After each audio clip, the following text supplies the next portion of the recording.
All right, guys, I'm going to try to tread lightly on this one. I know I've been on YouTube's naughty list for a while now, but this one was too funny not to talk about. So from Fandom Pulse here, we have this article saying Dungeons & Dragons 2025 Monster Manual gender swaps dryads and hags and turns the incubus and succubus into transgender creatures. Okay.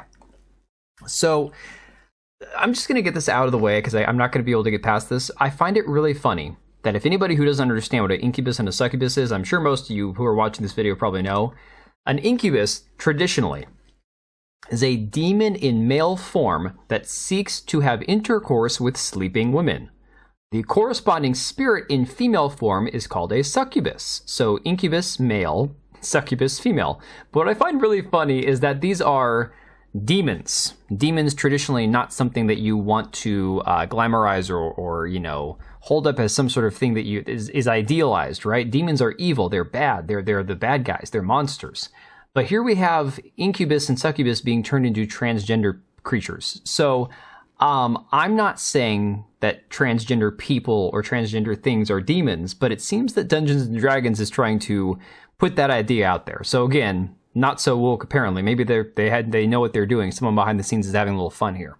So it says the 2025 Monster Manual is the final book for the trilogy of core books. New Dungeons & Dragons editions and Wizards of the Coast has already revealed gender swapping of traditional monsters like dryads and hags, as well as transgender succubus and incubus monsters in a new promotional video. With the new edition of the fantasy role-playing game, Wizards of the Coast has already courted controversy with their changes to the game by adding a diversity, equity, and inclusion agenda on top of their core rulebooks. I mean, Dungeons & Dragons, not something I ever got into, not something... I have friends who do the whole role-playing Dungeons & Dragon Dungeon Master thing, not something that I grew up doing, so I'm kind of unaffected by this, thankfully. But watching it from the outside, kind of like from the bird's eye view of this, it has gotten so ridiculously bad that you can see, I believe, orcs in here, where they're basically portrayed as like Mexican immigrants, and the woman has the half-shaved head here, the feminist haircut, you got the fat one over here. It's just absolutely like pure retardation at this point, guys. It is getting so far out of hand. The 2024 Player's Handbook is filled with imagery of BIPOC and female characters at a margin of more than 5-to-1 for white male characters, about the direct opposite of the demographics who play the game. I think most guys who play Dungeons & Dragons probably look like Asmongold, to be honest.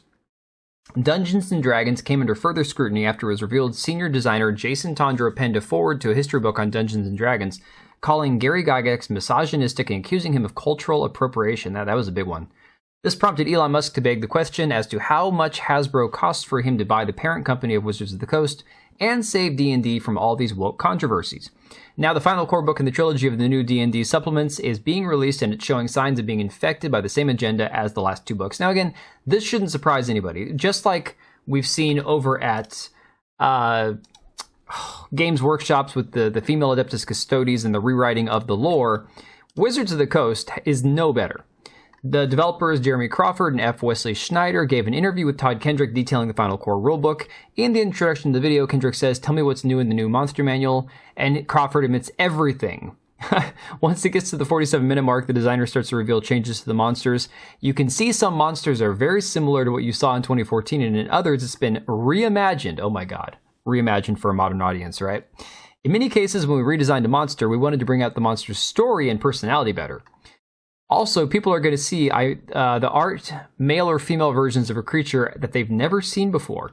For instance, in the Dryad painting, you now see a male Dryad and a female Dryad. Developers spoke on changing Dryads, which in Greek mythology always took the form of a young woman. Hags now can be aunties or uncles, grannies or grampies, Kendrick followed up, of which the creature has always been traditionally a wizened old woman or fairy with the appearance of an old woman. Then he gets into the transgender agenda, which changes succubus, a traditionally female creature, and incubus, traditionally male creature. And again, these are demons. It's the core, like, traditional root of where these creatures would have come from, which now are two sides of the same creature which can swap gender at will. Guys, the jokes are writing themselves at this point. It's absolutely insane. But this is the same kind of crap that we're seeing with all the video games and all the lore changes to things like the remasters of Bandai Namco's Freedom Wars, of course, where they now have Body Type A and Body Type B, a game that traditionally had a variety of, I think, like 8 or 10 different voice options, a whole bunch of different options as far as that goes. But now, of course, they had to go with the Type A, Type B crap, just like we saw from Dragon Quest III. And this was a huge deal. And of course the media tried to gaslight people and downplay this and say that, again, it's just a bunch of angry bigots online. But this is something that we have seen even in games as well-known and well-loved as Elden Ring. Now, I didn't even think about this at the time. Last time I played Elden Ring was probably 2 years ago. Last year when I got the DLC. But again, from scratch creating my first file was whenever the game launched. I didn't even think about at the time that there was body type A and B in the game. Again, something that while people didn't understand that even games like Elden Ring had connections to these woke activists in the industry, we're starting to see in everything that exists that they are trying to switch over male and female to type 1 or type 2, type A, type B. Starfield is obviously the most famous for this. I think Starfield did the type 1, type 2 approach with bodies. I could be wrong about that. But of course, they kicked off all this crap with the whole pronoun nonsense, and of course, Az doing his famous rant about pronouns and modern agendas and all that wonderful stuff. So it shouldn't surprise anybody that, once again, Wizards of the Coast, Games Workshop, Bandai Namco, all these companies, whether it's tabletop, role-playing, video games, are trying to push all this weird gender crap into their products because, unfortunately, this is the new norm. This is what we're seeing. And while it doesn't translate, again, to like Japan, where even the creators of Dragon Quest said that they don't understand the entire idea between male and female, or between A and B.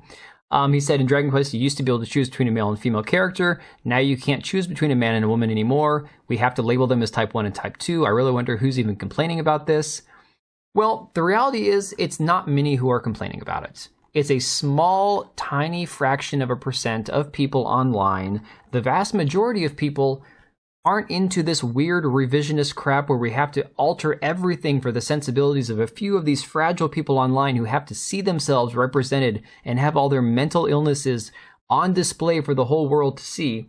But that is why we are seeing all of this revision, all this changing to fit the modern narrative, to try to confuse gender for the next few generations of people, because this is what they want. When they say, they're coming for your kids, or they want, to have a say in what your kids are allowed to do and how they're going to think in the future, this is what they're doing. These people are truly, truly evil. And this kind of stuff is why we speak out. This is what we have to do. This is what we're fighting against, is this confusion of very basic things, very normal things like gender, and the concept of again, the two sexes. This is not this is not rocket science, guys. There are only two genders. So I'm gonna leave it right there. This stuff is getting so out of hand, it's not even funny. I'm gonna catch you guys on the next one. Let me know what you think of all this in the comment section down below. All right, and if you made it this far, thank you so much for watching the video. Thank you for being here. I do have two channels, Minimal Effort Podcast, as well as my gaming channel. I do have a Twitch and Kick for my gaming channel. We do live streams over there occasionally, maybe once a week. And then if you are in the market for a new PC, make sure to check out Meta PCs. Click the link I have down below. Use code TBO at checkout for a special discount. Thanks again for watching, and I'll see you next time.